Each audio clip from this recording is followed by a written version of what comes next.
Jadi tokoh-tokoh NU itu banyak yang berpendapat begitu, nggak usah ikut-ikutan, nggak usah ngurusin nasab orang. Lu masa nasabnya Nabi kok dianggap nasab orang? Ini bukan nasab orang biasa, bro. Ini nasabnya nabinya umat Islam di seluruh dunia.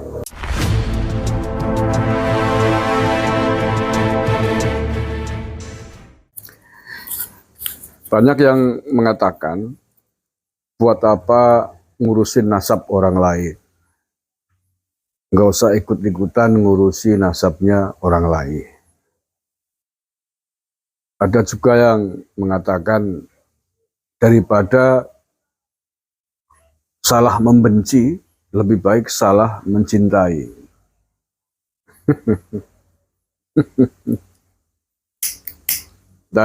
Itu dulu.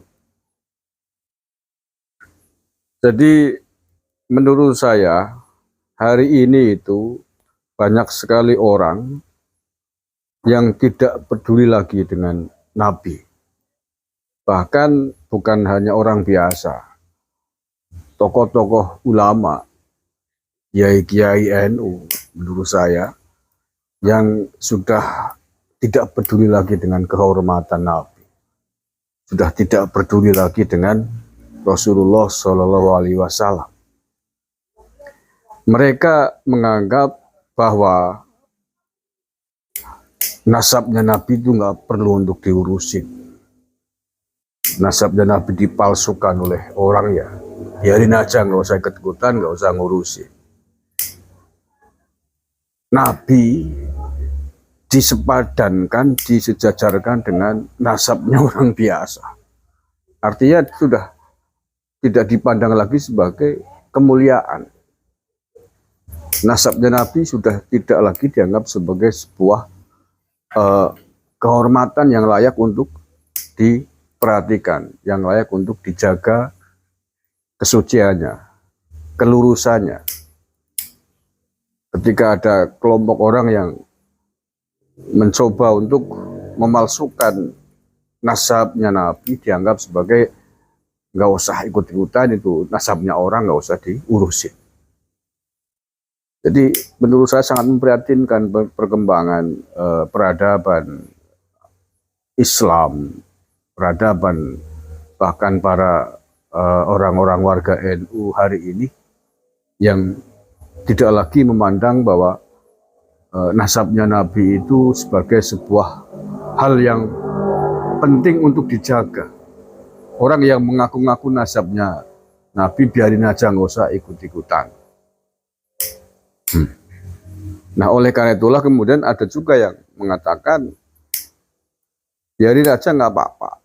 Lebih baik salah mencintai daripada salah membenci. Gitu. Artinya begini, itu sebuah statement yang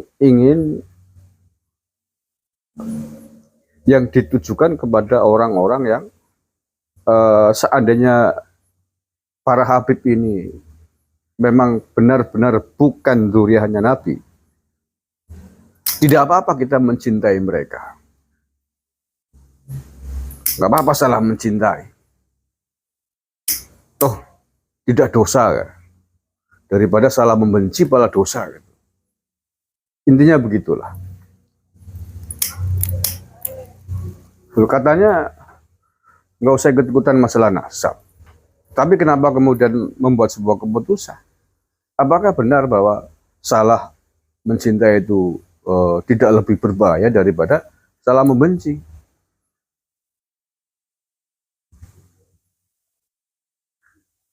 Saya tidak sepakat ini. Apalagi itu arahnya adalah kepentingan pribadi. Ya kalau untuk diri sendiri mungkin oke lah, silakan. Nggak apa-apa lah saya mencintai Habib A, Habib B. Karena saya berhusnudon bahwa dia adalah cucunya Nabi. Kalau secara pribadi mungkin bisa kita maklumi. Daripada membenci tapi ternyata dia adalah betul-betul cucu Nabi. Tetapi dalam konteks untuk kepentingan banyak orang, kepentingan umat, kepentingan bangsa dan negara, menurut saya salah mencintai itu tidak sesederhana itu. Tidak sesimpel itu. Makanya ini perspektifnya mau untuk kepentingan siapa? Untuk kepentingan pribadi apa untuk kepentingan bangsa dan negara? Untuk kepentingan umat. Kalau faktanya selama ini kelompok orang yang mengaku sebagai zuriat Nabi menggunakan klaim itu, menggunakan label cucu Nabi itu untuk dikapitalisasi sebagai kepentingan ekonomi, kepentingan sosial, kepentingan politik, maka salah mencintai menurut saya dampaknya sangat berbahaya. Salah mencintai zuriat palsu, para pengklaim cucu Nabi palsu, salah mencintai sudah kadung mencintai, kadung nyumbang banyak harta benda, kadung mendukung gerakan-gerakan mereka, ternyata mereka bukan cucu Nabi. Karena bukan cucu Nabi, maka gerakan-gerakannya pun tidak selaras dengan Nabi. Diajak untuk menghasut, membenci negara, melawan negara, diikutin gara-gara cinta yang salah. Menurut saya ini sangat berbahaya dan tidak bisa dibiarkan. Saya tidak setuju dengan alasan tersebut. Masih mending salah membenci. Ya, salah membenci. Masih ada unsur kewaspadaannya. Walaupun sebenarnya tidak tepat juga dengan istilah salah membenci. Lebih tepatnya adalah tidak mengakui sebagai zuriat Nabi.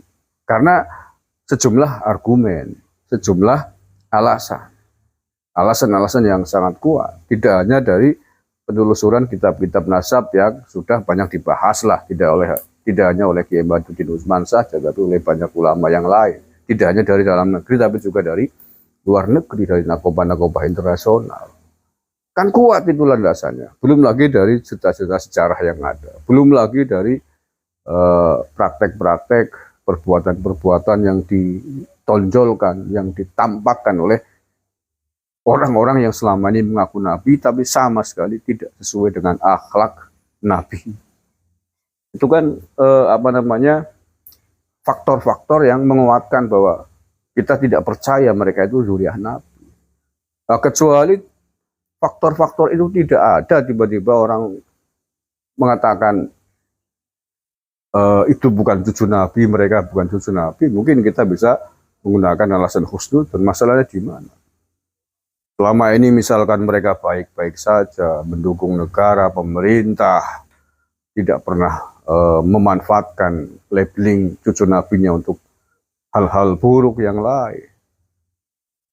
Kitab-kitab atau catatan nasabnya yang dibutuhkan juga bisa dibuktikan, diakui juga di dunia internasional. Nah, kalau fakta-fakta itu ada, mungkin tiba-tiba mengatakan bahwa mereka bukan cucu Nabi, itu bisa dikatakan sebagai sebuah ungkapan kebencian. Loh, ini fakta-faktanya jelas. Jadi sekali lagi, saya sangat prihatin, banyak orang bahkan tokoh lah ya, tokoh NU lah. Ya karena dunia perhabiban kan hanya di kalangan NU saja, di kalangan Kamandiah nggak ada. Apalagi di kalangan Wahabi, mereka nggak percaya cucu Nabi. Jadi tokoh-tokoh NU itu banyak yang berpendapat begitu, nggak usah ikut-ikutan, nggak usah ngurusin nasab orang. Lu masa nasabnya Nabi kok dianggap nasab orang? Anda berarti tidak menganggap bahwa Nabi itu, nasab Nabi itu adalah hal yang istimewa, layak untuk dibela.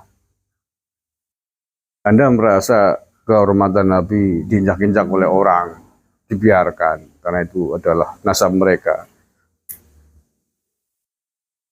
Ini bukan nasab orang biasa, bro. Ini nasabnya nabinya umat Islam di seluruh dunia. Ini nasabnya manusia paling mulia di muka bumi ini, setidaknya bagi umat muslim.